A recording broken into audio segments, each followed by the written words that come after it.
root over 24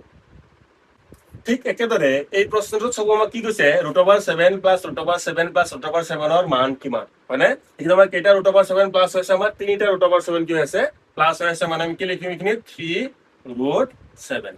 হয়নে যেনেকৈ x plus x থাকিলে আমি কি লিখিম 3x লিখিম ঠিক একেদৰে root over 7 plus root over 7 plus root over 7 কেইটা ৰুট অভাৰ 7 আছে মুঠ আমাৰ তিনিটা ৰুট অভাৰ 7 আছে হয়নে কিমান লিখিম আমি 3 ৰুট 7 3 ৰুট 7 আমাৰ অপচনত নাই মানে যেহেতু 3 ৰুট 7 অপচনত নাই আমি কি কৰিব লাগিব এই 3 টোক আমি ৰুটৰ ভিতৰত লৈ যাব লাগিব কিয় লৈ যাব লাগিব কাৰণ 7 টোক আমি ৰুটৰ বাহিৰত ওলাব নোৱাৰো কাৰণ অপচনত আমাৰ এটা ৰুটৰ